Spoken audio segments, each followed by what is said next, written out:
Hello दोस्तों, स्वागत है एक बार फिर से आपका मेरे चैनल पे लीगल न्यूज 127 में। दोस्तों, आज की वीडियो बहुत ज्यादा इंपॉर्टेंट है। आज की वीडियो में बात करेंगे, एक अभी लेटेस्ट जजमेंट भी आया था जो कि 6 और 7 नवंबर का है।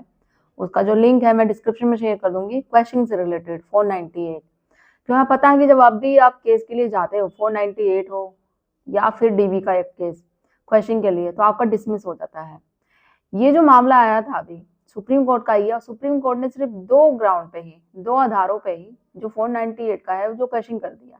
पति गया था क्वेश्चन करवाने के लिए, तो जो लोअर कोर्ट ने तो मना कर दिया। आगे पहुंचा हुआ हाई कोर्ट, सुप्रीम कोर्ट, उसने उसके फेवर में किया और सबके नाम हटा दिए, और जो केस है जो क्वेश हो गया, तो डिसमिस हो गया पूरी तरीके से। तो कौन से ऐसे ग्राउंड होते हैं, क्योंकि नॉर्मली आप बताते हो कि भाई ये एलिगेशन झूठे हैं या ये डिले हो गया, इस पर ट्रायल ले लो, ये कर लो, वो कर लो, बहुत सारी चीजें होती है, तो वो क्वेश्चन नहीं हो पाता। तो क्या क्या चीजें हैं ये जो सुप्रीम कोर्ट ने बताई है कि अगर आपके सेम केस में होते हैं, तो ये जानने के लिए वीडियो आपको पूरा देखना पड़ेगा, स्किप मत करना। और चैनल पे अगर आप मेरे लोग नए जुड़े हैं तो लाइक करना, शेयर करना, सब्सक्राइब करना बिल्कुल मत भूलिए। साथ ही बेल आइकन दबा दीजिए ताकि आपको टाइम टाइम से मेरी वीडियो की नोटिफिकेशन सबसे पहले मिलती रहे।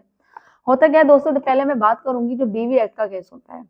डीवी एक्ट का जो केस आप नॉर्मली करते हैं, तो होता क्या है कि अगर वो डिसमिस हो जाता है क्योंकि चले गए, तो हर एक केस का ना, जैसे एक सिचुएशन, फैक्ट बोल लो, ये सर्कमस्टांसेस सेम नहीं रहते हैं, अलग अलग टाइम आने के साथ चेंजेस होते रहते हैं। जब आपने डीवी एक्ट का क्वेश्चन के लिए लगाया, वो डिसमिस हो गया, तो उस समय शायद आपके पास कोई एविडेंस ऐसा ना स्ट्रॉन्ग हो, प्रूव ना हो, फैक्ट आप ना बता पा रहे हो, आपके पास हो ना, सर्कमस्टांसेस, सब चीज के अलग अलग होते हैं।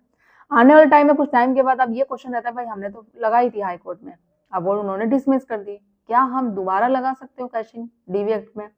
तो जी हाँ, इसका जवाब हाँ है, आप दोबारा लगा सकते हो, क्योंकि जैसे मैंने बोला, आपके सिचुएशन, फैक्ट, सर्कमस्टांसेस ये एक ही नहीं रहते हैं, अलग हो सकते हैं। आने वाले टाइम में कुछ साल बाद क्या पता चल सकता है आपके पास कुछ ऐसा प्रूव आ जाए, ऐसे सबूत आ जाए आपके हाथों में, जो पूरे केस का रुख ही बदल जाए और आपके फेवर में हो जाए। फिर आप दोबारा से क्वेश्चन के लिए जाते हैं ना हाईकोर्ट में, तो आपका जो केस है वो ऑब्वियसली क्वेश्चन हो जाएंगे, सारे लोग के भी नाम निकलेंगे, केस भी डिसमिस हो जाएगा, तो दोबारा आप जा सकते हैं।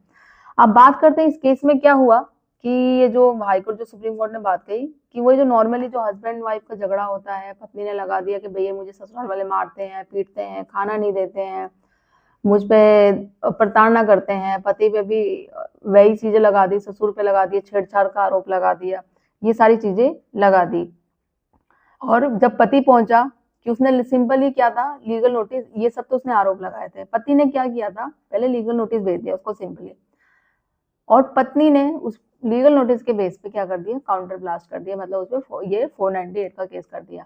अब जो ये क्वैश हुई ना, जो हाईकोर्ट ने, सुप्रीम कोर्ट ने क्वैश करी है, तो सिर्फ दो बेस पे की, क्या कि पहली कि जो कंप्लेंट थी, कंप्लेंट की डेट मिसिंग थी उसमें, ठीक है। क्योंकि नॉर्मल आप लोग क्या कहते हो कि भाई पत्नी ने जो किया, क्वेश्चन के लिए जाते हो कि ये सब आरोप, क्योंकि जब जाते हैं एफआईआर में, वैसे तो पुलिस वाले क्वेश्चन कर देते हैं, नहीं होते तो आपको करवाने पड़ते हैं। आप बोल दो कि नहीं मेरे पेरेंट्स यहाँ नहीं थे, या ये जिन रिश्तेदारों को नाम दिए गए हैं वो यहाँ रहते ही नहीं है, या इंडिया में नहीं है, या पत्नी एलिगेशन 498 में और कुछ बोल रही है, डीवी में और कुछ बोल रही है, ये सारी मिसिंग है। ये बातें सही है, आप बोलते हो, गलत मैं नहीं बोल रही कि गलत नहीं है, बट कुछ ऐसी ऐसी बातें, देखो अलग अलग स्टेटमेंट वो दे रही है, रिकॉर्ड भी हो रही है, तो वो आप बातों को बोल भी सकते हो वहां पे कि देखो 498 में ये आप ये यहाँ और कुछ बोल रही है, डीवी एक्ट में और कुछ बोल रही है।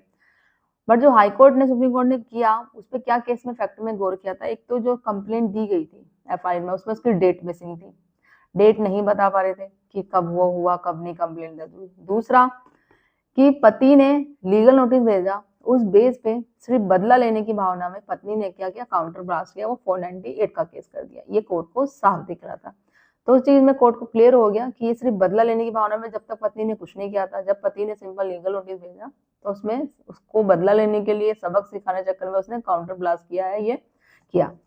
अब आप लोग डिमांड भी करते हैं कि भाई देखो होता क्या, सुप्रीम कोर्ट ने ये बात क्लियर करी कि जो क्वेश्चन की स्टेज होती है ना, वो लिमिटेड होती है, लिमिटेड स्कोप के लिए होती है। जैसे आप लोग डिमांड करते हो ना कि हाँ भाई जो पत्नी एलिगेशन लगा रही है वो जायज या नहीं, उसको चेक किया जाए, ट्रायल दोबारा दिया जाए, तो ऐसा नहीं कर सकते, क्योंकि कोर्ट के पास इतना टाइम नहीं होता है, एक लिमिटेड स्कोप होती है कि वो दोबारा जाएंगी, फिर ट्रायल करवाएंगी, देखेगी जो एलिगेशन लग रहे हैं वो सही है या नहीं है, बिल्कुल नहीं, ऐसा नहीं होता है।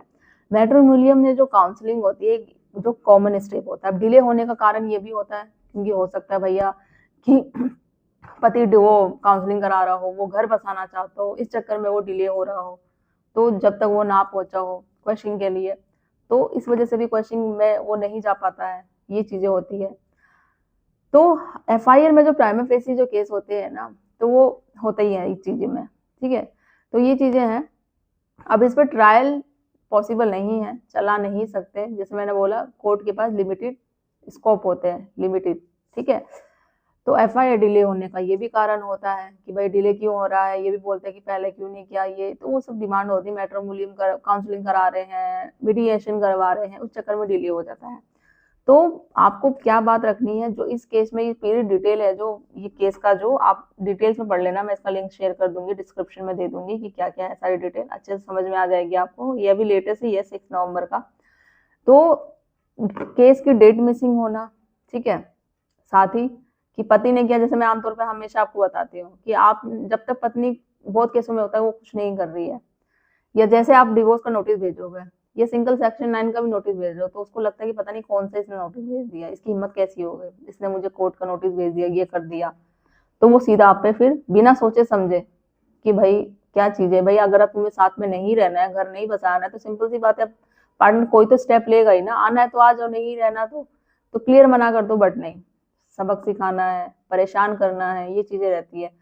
तो हस्बैंड ने जहाँ कर दिया डिवोर्स का केस, या सेक्शन 9 कर दिया, कोई भी ये सिंपल नोटिस भी भेज दिया कि भाई मेरी मुझसे बात करो, मेरी बातों को समझो, ये सारी चीजें, अपनी बात तो कहीं तो रखेगा, क्योंकि आप फोन तो उठा नहीं रहे हो, ना मिल रहे हो, ना अगर पति मिलने भी जाता है तो वो वहां पे भी नहीं मिलने जाते हो, घर पे भी नहीं देते हो मिलने, तो कहीं तो बात रखेगा। तो वही चीजें हुई, तो उस चीज में आके इसने कैसे कर दिया, या फिर डिवोर्स मांग कैसे लिया।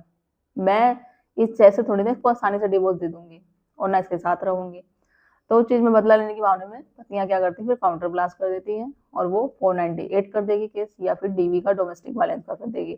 और नाम आपके साथ साथ आपकी फैमिलियों के, आपके पेरेंट्स के और रिश्तेदारों के, वो रिश्तेदारों जो वहाँ इन्वॉल्व भी नहीं है या आपके सिटी में भी नहीं रहते, दूर रहते हैं, सबके नाम दे देंगे।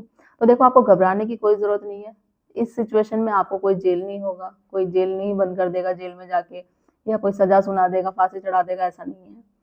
सिंपल सी बात है, पहले जब एफआईआर होती, पुलिस वाले भी वैसे नॉर्मली नाम हटा ही देते हैं, उनको पता चल जाता है कि हाँ भाई ये चीजें हैं, ये इन्वॉल्व नहीं, यहाँ से पूछताछ की जाएगी, सारी चीजें देखी जाएंगी। तो ऑलमोस्ट ऐसे ही होता है। अभी कोर्ट को भी, हाई कोर्ट, सुप्रीम कोर्ट, सबको ही पता है कि सिर्फ जो लेडीज हैं वो झूठी लेडीज है, सिर्फ बदला लेने की भावना में, सबक सिखाने के चक्कर में ये ऐसे ऐसे केस करते हैं, और पूरे रिश्तेदारों के नाम है जो वो एड ऑन कर देते हैं।